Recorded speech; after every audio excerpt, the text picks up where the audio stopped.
말씀은 역대상 9장 1절 2절 2절 말씀입니다.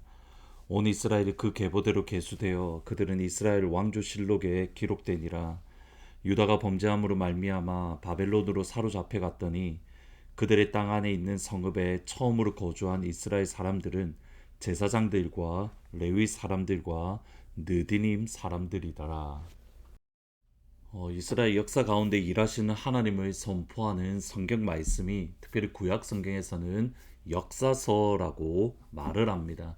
일반적으로 여호수아부터 시작을 해서 에스더까지, 에스라, 느헤미야, 에스더까지 총 12권을 역사서라고 말씀을 합니다.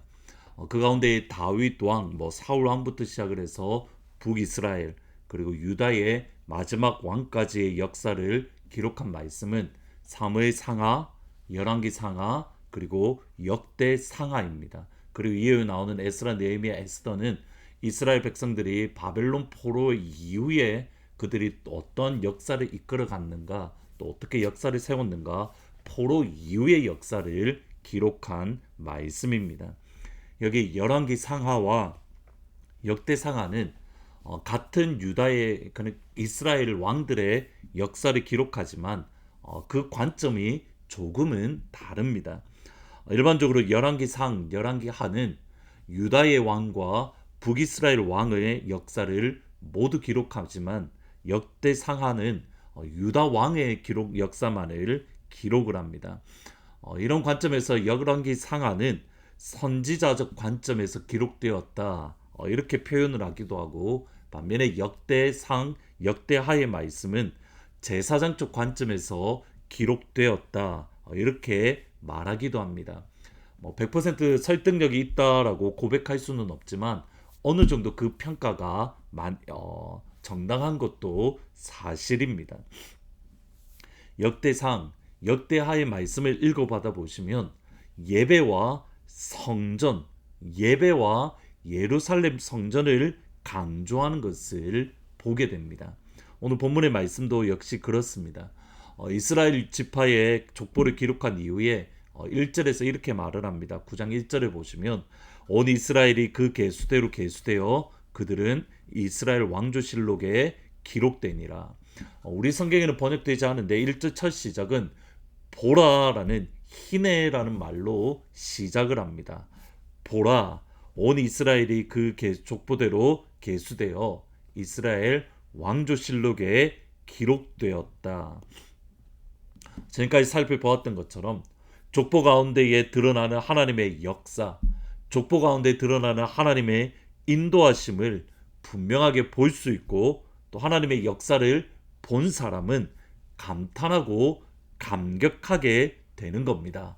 보라, 인류의 첫 시작이었던 아담부터 시작을 하는 하나님의 나라는 아브라함과 이삭과 야곱을 통해서 이어졌고, 그리고 마침내 12지파, 이스라엘이 애굽에서 나올 때에 12지파로 이루어지고 있습니다. 창조부터 시작된 하나님의 역사는 지금 이스라엘을 통해서 또는 유다를 통해서 이루어지고 있고 앞으로 이루어 가실 겁니다. 하나님이 지금 우리 가운데에 또는 우리를 통하여 일하고 계십니다. 이 역사, 하나님의 역사를 본다면 감탄하게 됩니다. 보라, 감격하게 됩니다. 보라. 그리고 바로 여기에 두 번째 질문을 가지게 됩니다. 하나님이 우리 가운데 역사하고 계시고 하나님의 나라가 우리를 통해서 이루어가는데 지금 왜 우리의 상황은 어렵습니까? 북이스라엘은 아수르에 의해서 완전히 파괴되고 무너졌습니다. 남유다는 바벨론에 의해서 3번 공격을 받았고 완전히 파괴되고 무너졌습니다. 고레스 왕에 의해서 예루살렘으로 돌아온 얼마 되지 않는 유다 백성들은 여전히 힘들고 여전히 어렵습니다. 무엇 하나 제대로 되는 것이 없습니다. 하나님의 나라와 하나님의 교회를 섬기려고 하다 보면 곳곳에 방해가 있고 곳곳에 회방이 있습니다. 하나님이 우리를 통하여 일하시는데, 하나님이 우리 가운데 역사하고 계신데 왜 유다 백성들은, 왜 북이스라엘은 멸망을 당한 겁니까? 다시 1절 하반절을 보면 정확하게 이렇게 말합니다. 유다가 범죄함으로 말미암아 바벨론에 사로잡혀 갔다. 유다가 죄를 지었기 때문에 바벨론으로 사로잡혀 갔다. 여기 범죄라는 이 말은 불충성하다, 불성실하다 또는 속임이다라는 단어입니다. 하나님의 자녀로서 유다는 신실하지 않았습니다. 하나님의 제사장의 나라로서 유다는 하나님께 충성하지 않았습니다. 하나님의 백성으로서의 유다 백성들은 왕이신 하나님을 속였습니다. 그러면 하나님을 속였다, 하나님 앞에 충성하지 않았다, 하나님 앞에 신실하지 않았다, 그 구체적인 의미가 무엇인가? 열왕기 역대상 역대하에 보면 예배를 드리지 않았습니다. 예루살렘 성전을 소홀히 했습니다.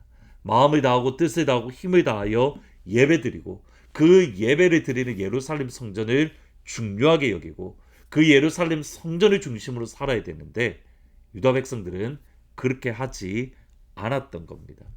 그것이 은연중에 2절 가운데 드러납니다. 2절에 보시면 그들의 땅 안에 있는 성읍에 처음으로 거주한 이스라엘 사람들은 제사장과 레위 사람들과 느디님 사람들이라. 바벨론 포로에서 돌아왔던 유다 백성들 가운데에 그 땅에 거주했던 리스트들, 명단들을 기록을 하는데 역대상에 보시면 그 중심이 누구냐면 제사장들 그리고 레위인들로 중심이 되어져 있습니다. 이후에 예루살렘에 정착했던 제사장들 그리고 레위인들이 누구인가 그 리스트들이 나오는데 이러한 구조를 통해서 왜 유다 백성들이 바벨론에 멸망당할 수밖에 없었던 그 범죄가 무엇인가? 하나님을 향한 예배가 소홀히 했고 하나님의 이름이 있는 예루살렘 성전을 소홀히 했다는 것을 보여주는 겁니다. 따라서 바벨론 포로에서 돌아왔던 우리는 예배를 중요하게 여기자. 바벨론 포로에서 돌아왔던 우리는 예배를 드리는 예루살렘 성전을 중요하게 여기자. 이것을 역대상 역대하의 말씀은 말씀하고 선포하고 있는 겁니다. 실제로 왕이 타락한다든지 백성들이 타락할 때에 첫 번째 나오는 현상은 예배를 소홀히 합니다. 그리고 예루살렘 성전을 소홀히 했습니다. 따라서 우리가 돌아왔을 때에 다른 무엇을 먼저 하는 게 아니라 우리가 예배드릴 예배 초소인 예루살렘 성전을 우리가 먼저 회복하자. 예루살렘 성전의 회복에 여러 가지 의미가 있지만 그 중에 하나는 9장 33절에 보시면 이렇게 말씀을 합니다. 또 찬송하는 자가 있으니 곧 레위 우두머리라. 그들은 골방에 거주하면서 주야로 자기 직분에 전념함으로 다른 일은 하지 아니하였더라.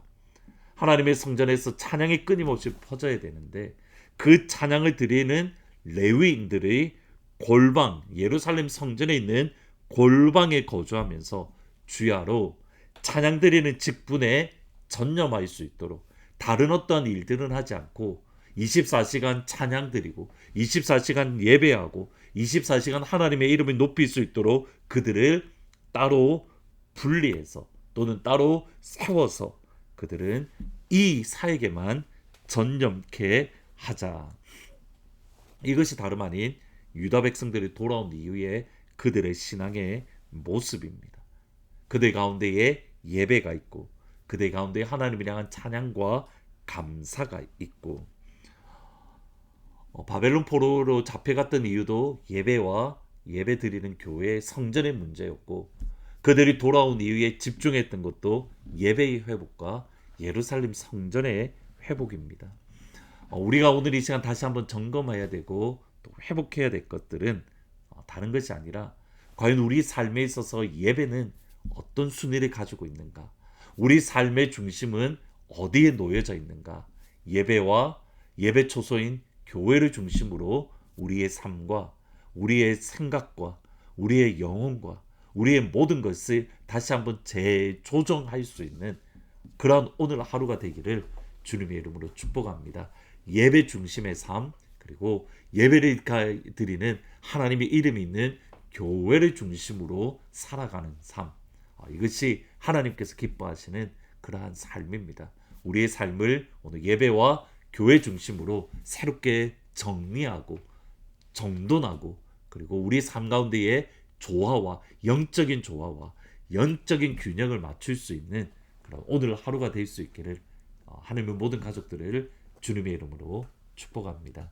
기도하십니다. 하나님을 향한 예배가 얼마나 소중한지, 또 그 예배 드리는 주의 이름이 있는 교회와 성전이 얼마나 중요한지, 또 그곳에서 하나님을 찬양하는 찬양이 얼마나 중요한지 우리 오늘 말씀을 통해서 잠시 묵상을 합니다. 하나님, 우리의 삶 속에 예배가 얼마나 중요한가를 다시 한번 경험하게 하시고, 예배 중심으로 우리의 삶을 다시 한번 조정하게 하시고, 하나님의 예배 드리는 성전을 중심으로 우리의 삶을 조정하게 하시고, 우리의 삶 가운데의 찬양을 중심으로 우리의 삶을 조정할 수 있는 그런 오늘 하루가 될 수 있도록 주님 축복하여 주옵소서. 그럴 때에 주님이 주시는 은혜와 주님이 주시는 조화와 주님이 주시는 균형이 우리 가운데 가득하기를 진심으로 소원합니다.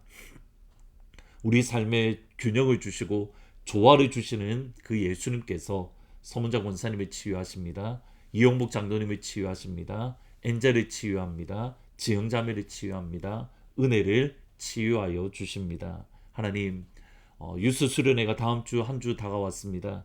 이 시간을 통해서 우리 아이들이 예수님을 만나고 성령님을 체험하게 하시고, 주일학교, 여름 성경학교를 통하여서 우리의 자녀들이 어렸을 때부터 복음 위에 서고 복음을 듣고 복음 안에서 변화되는 역사가 일어나게 하시고, 멕시코 단기 선교를 통하여 하나님 이 아이들의 삶의 진로가 결정이 되어지고 꿈을 꾸며 비전을 품고 또 하나님의 나라를 마음에 품는 귀한 은혜를 허락하여 주옵소서. 하나님, 오늘 예수동행 기도학교 개강 예배가 있습니다. 이 시간을 통해서 주와 동행하는 기도, 주와 함께하는 기도를 체험하고 깊은 기도의 자리까지 들어갈 수 있도록 하나님 축복하여 주옵소서. 예수님의 이름으로 기도합니다.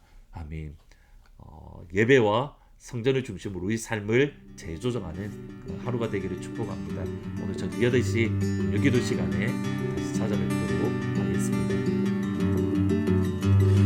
내가 매일 기쁘게 순례의 길에 남은 주의 팔이 나를 안보함이요, 내가 주의 큰 복을 받는 참된 비결은 주의 영이 함께함이라.